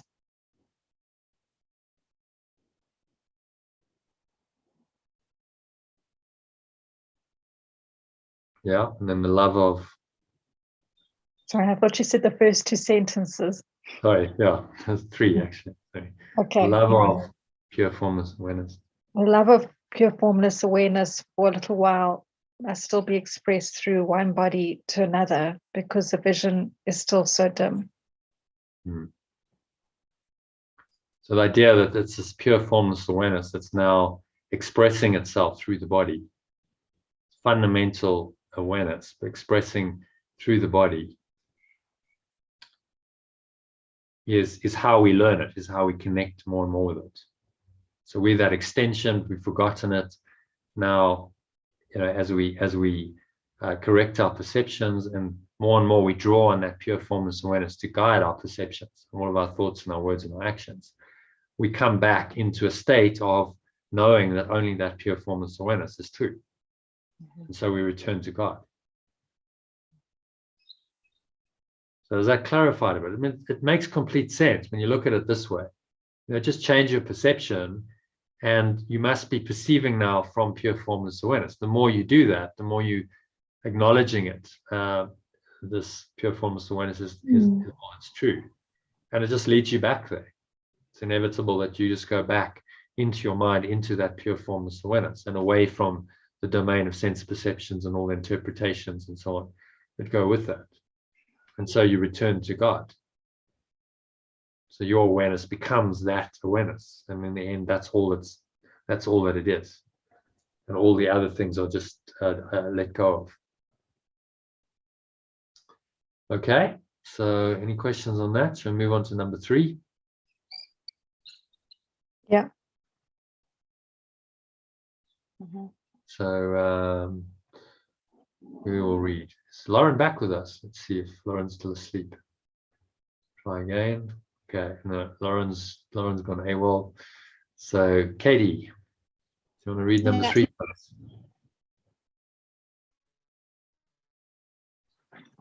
Fantasy is a distorted form of vision. Fantasy of any kind, because they always involve twisting perception into unreality.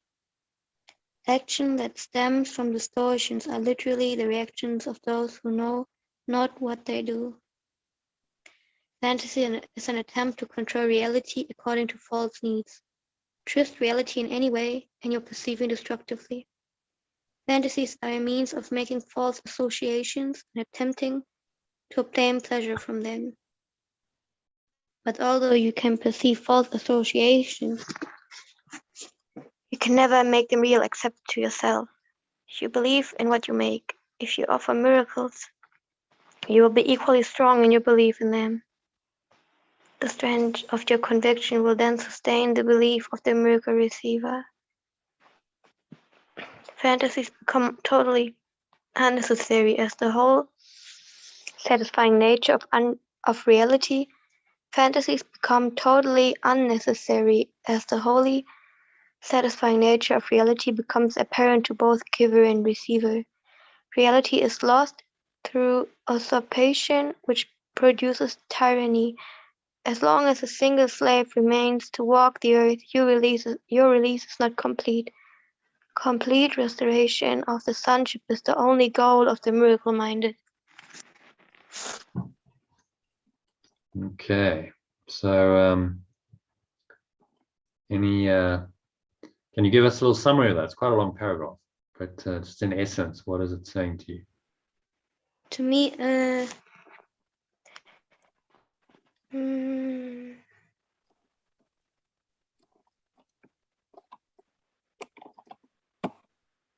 that fantasy is the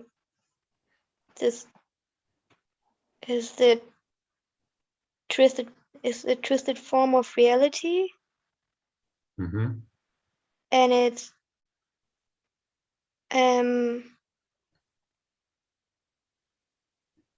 it only happens in me, and the release is only complete if the untrue reality, if I see true vision, if I give up the distorted vision, if I give it up and don't see it anywhere. If I choose miracles instead of them.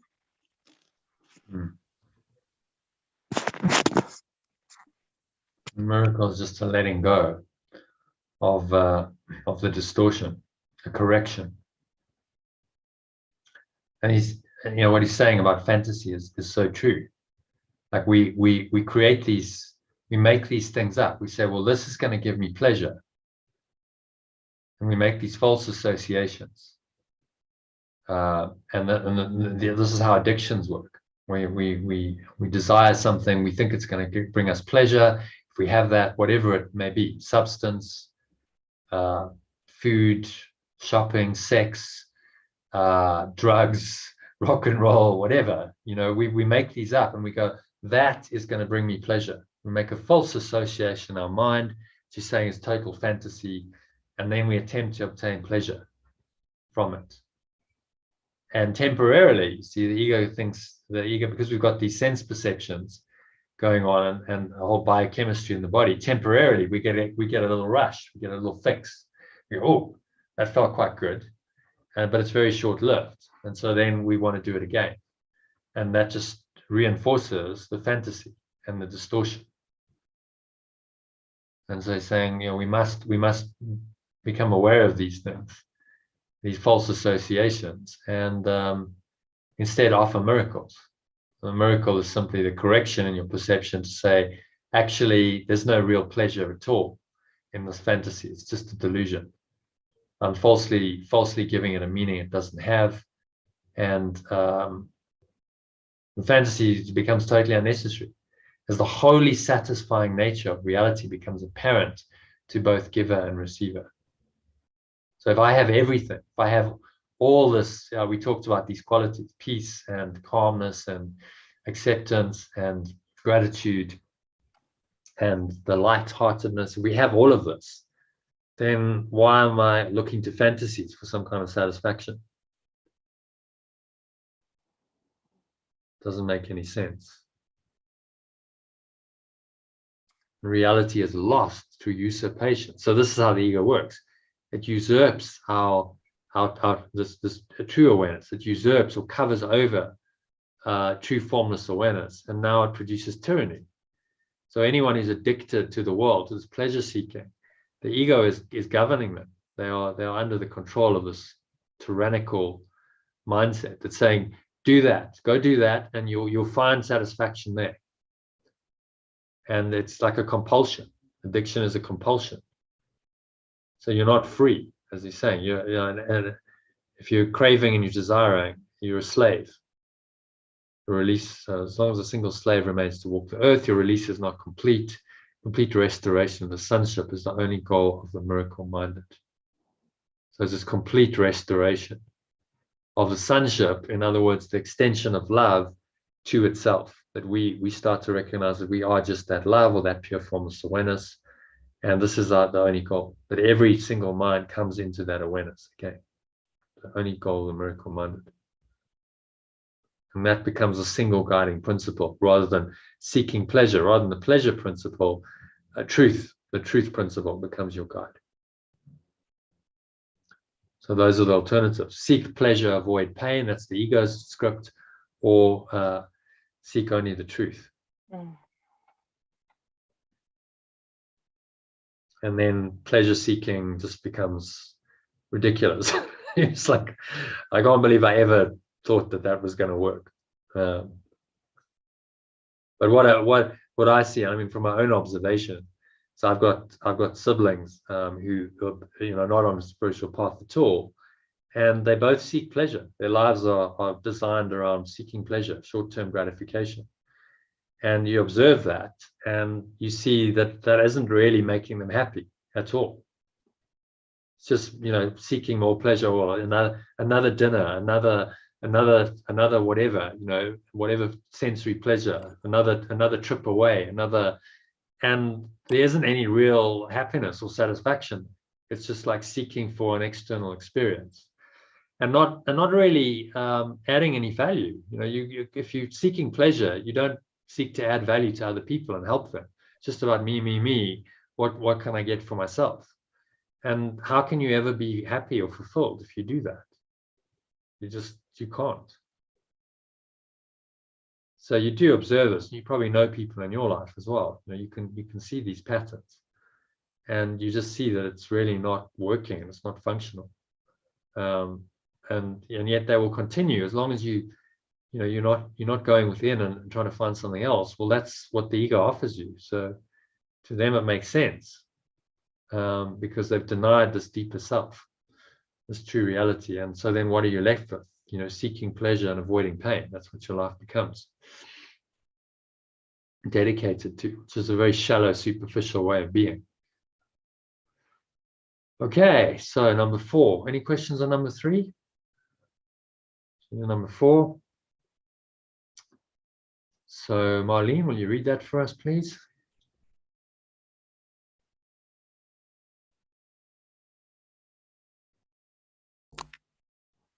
This is a course in mind training. All learning involves attention and study at some level. Some of the later parts of the course rest too heavily on these earlier sections, not to require very careful study. You will also need them for preparation. Without this, you may become too fearful of what is to come to make constructive use of it. However, as you study these earlier sections, you will begin to see some of the implications that will be amplified later on. Okay. So, any thoughts on that? So, going back to everything, really, it's mind training and changing your perception of how you would be doing everything up until now in this egoic sense, and then changing with the study that you're It's very difficult to hear you, Marlene. I don't know. Can you speak up a bit? Your microphone's very faint. And I have a full microphone. I don't know what to do. That's better. No, that's better now. You just need to go closer to it, I think. Oh no, I was very close. Okay. It's better now. Now I can hear you. I don't know. Okay, well, I can't kind of say what I said. It's really all about the mind training and the fact that you've got to apply yourself to the study, and get out of the egoic ways of having done things up until now. Apply yourself fully to studying and being in this constructive process, and obviously applying all of that.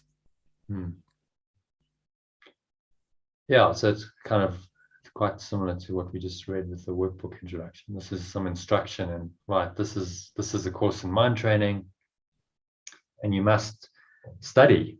You know, what do you do with the course? If you don't study the course, you're not going to learn the material, are you? It's kind of self-evident. If you're studying a course at university or college or whatever, you know, you recognize you've got to study, otherwise you're just not going to learn the material. So he's saying, you know, in the same way, this involves attention and study at some level. So immerse yourself in these earlier sections because it prepares you for the later ones. If you're going to continue on this journey, you know, this is the beginning of a 1-year journey, and these are just the preparation stages. So as you study, you know, you'll begin to see some of the implications be amplified later on. So it's laying the foundations, saying this is a systematic course. It's a progression in your understanding, and just be willing to study it and give it its due attention. Okay, and then number 5, which is the last paragraph, and then we'll close it out for today. So anyone like to read that? I can read. Okay, Katie. A solid foundation is necessary because of the confusion between fear and awe, to which I have already referred and which is often made. I have said that awe is inappropriate in connection with the sons of God, because you should not experience awe in the presence of your equals. However, it was also emphasized that awe is proper in the presence of your Creator. I've been careful to clarify my role in the atonement without either over or understating it. I'm also trying to do the same with yours. I've stressed that awe is not an appropriate reaction to me because of our inherent equality. Some of the later steps in this course, however, involve a more direct approach to God Himself. It would be unwise to start on these steps without careful preparation. Or awe will be confused with fear, and then experience will be more traumatic than beatific. Healing is of God in the end. The means are being carefully explained to you. Revelation may occasionally reveal the end to you, but to reach it the means are needed. Okay, so quite a bit there. You want to unpack that? So anything stand out for you? I wonder what is meant with the means. What are the means? Yeah. Means are being carefully explained to you. Yeah. Well, the means are miracles. So the means is the correction in your perception, your distorted perception, which is what he's training you to do. Yeah. And then he's making this distinction between revelation. So revelation may occasionally come and reveal the end to you. So revelation is just being in the state of pure formless awareness. And in that state, everything in this world disappears. There's no time, there's no space, there's no body. So this is possible. It's saying it may occasionally reveal the end to you. This is not going to be a consistent experience while you're in this world. If you have 1 or 2 revelation experiences in your life, consider yourself lucky that you've had that, because it's showing you that absolute state of oneness. In experientially, revelation is an experience. So that's the end goal, the end state. But to reach it, permanently. The means are needed, and the means are this correction and perception, which are the miracles. And that's what this course is designed to do, to train your mind to correct your perception, to prepare yourself for the revelation experience, and ultimately going completely back in there to pure formless awareness beyond perception, into revelation, and staying there for eternity. Okay, so anything else strike you there, the earlier parts of that? Or do you understand the difference between fear and awe?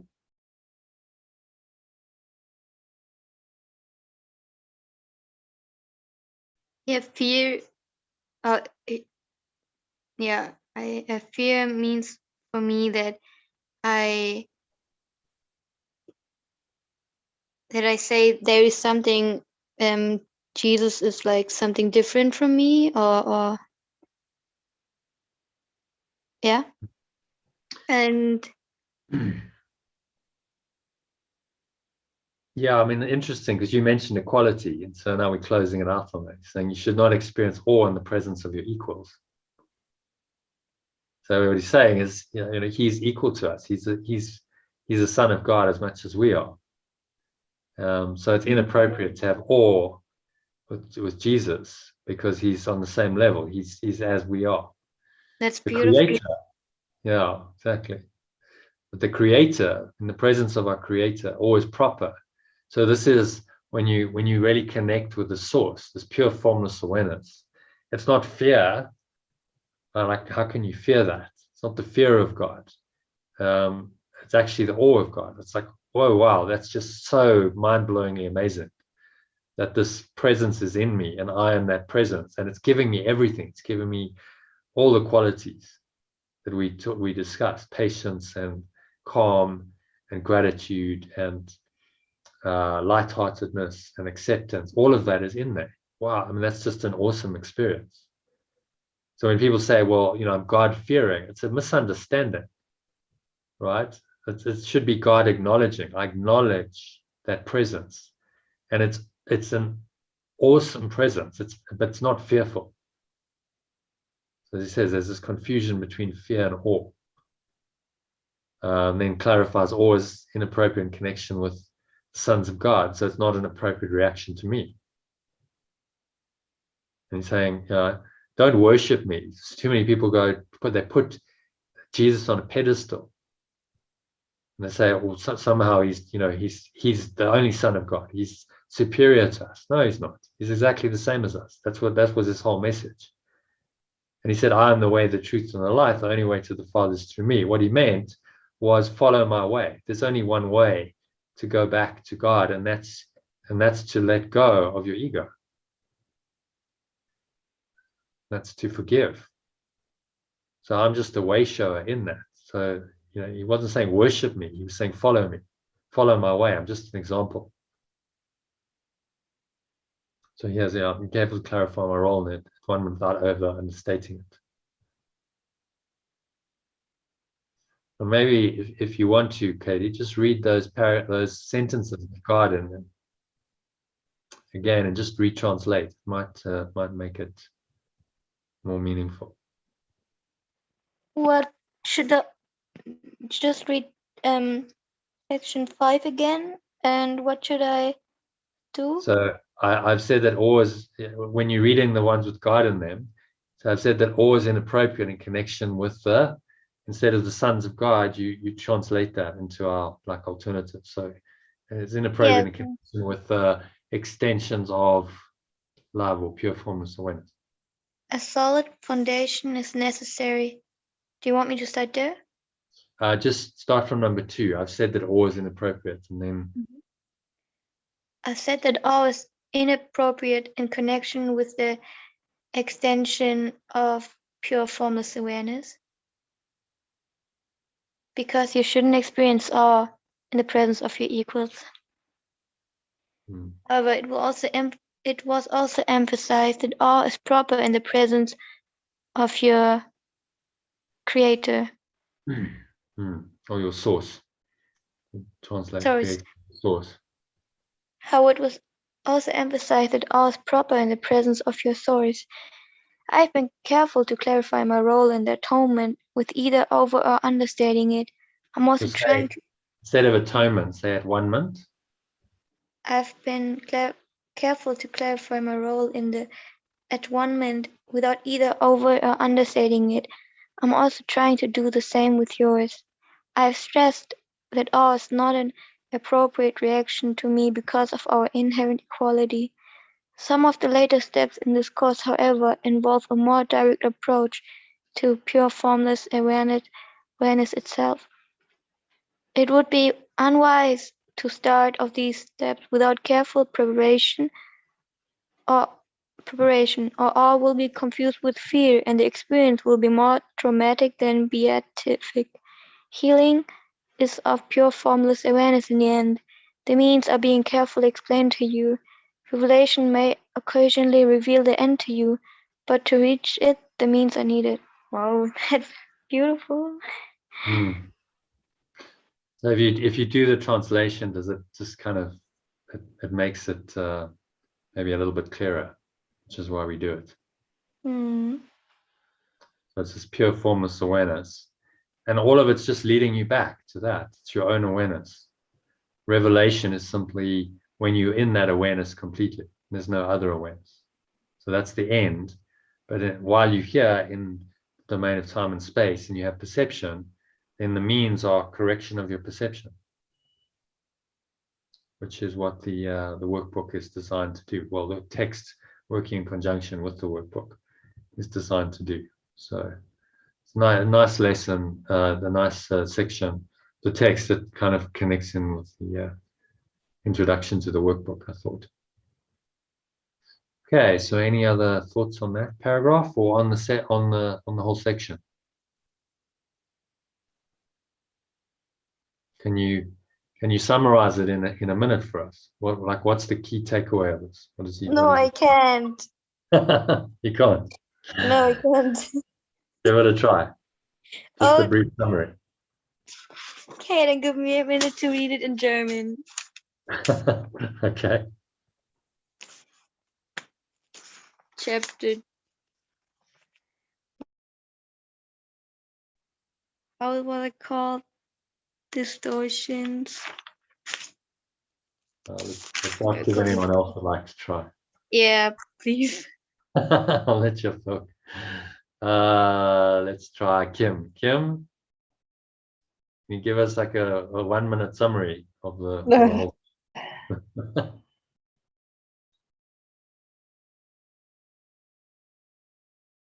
What's the key message of this? What's he really saying in this?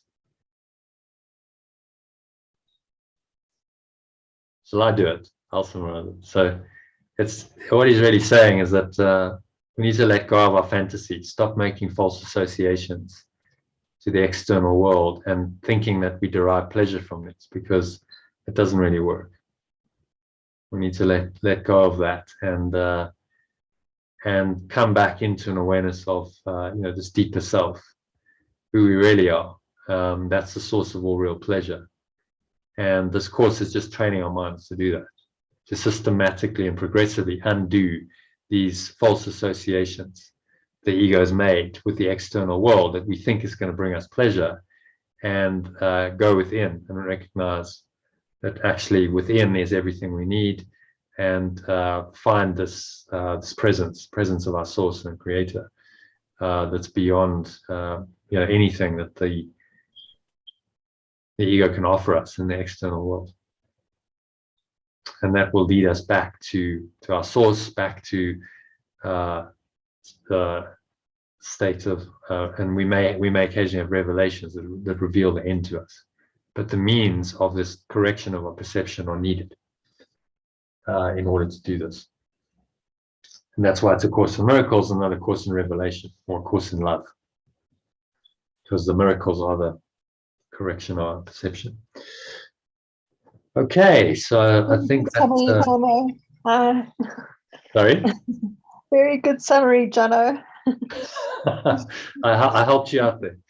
Yeah.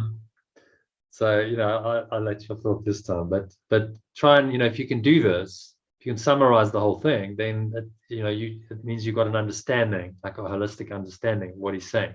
Like, what's the key message? If you're studying a course or something, like, an academic study, this is what they say. If you can just overview it, if you can review it and you can get the essence of it in one paragraph, like the essence of a page in a couple of sentences, then you've really understood it. So it's that kind of idea. So as he says, it's learning. This is a course in mind training. So let's apply some of these principles of learning to it. Okay, well, as I would say it again, phrase it in different language, phrase it in your own language. Let's review it. Let's give a little synopsis or summary of it, because it's all learning. That's how these ideas start to penetrate in. So as we go, I'll be trying to do that, just to help you to get it on a deeper level. Okay, so any other questions, comments on any of this today?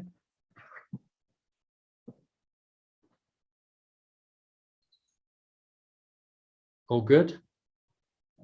Shall we close it up with a little 2-minute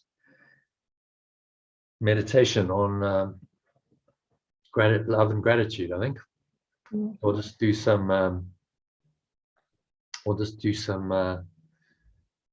breathing. So close it out on a value of gratitude. So close your eyes. Breathe in. Low stomach, fill that up. Imagine you breathing in the essence of gratitude. It's where we started the session, and we'll end it. So the alpha and the omega, the beginning becomes the end, and you've cycled through, hopefully had some great experiences, you learned something, be grateful for that, breathe that gratitude in to your heart, into every pore, every cell, every muscle of your body, into your mind. Feel grateful for this amazing teaching that we have, this course coming from a master. It's free, it's freely available on the internet, available to anyone. You can study this, you can learn, you can grow, and we have this, mighty companions, this little group. We're doing it together. We're using this technology that's helping us. Just be grateful for all of that. Breathe that gratitude in, absorb it into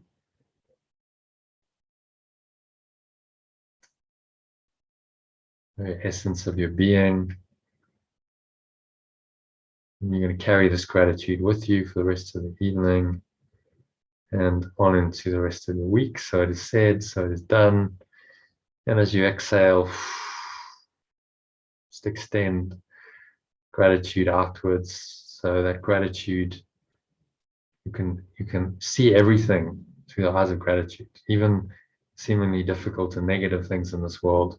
You can be grateful for, because they are forgiveness opportunities. It's just another opportunity to correct your mind, heal your mind, come into this awareness, this awesome awareness of your true presence, of your creator, which is behind all of us. So give thanks ultimately to that, the source of all being, the source of all life, which has guided us through the session and will continue to do so for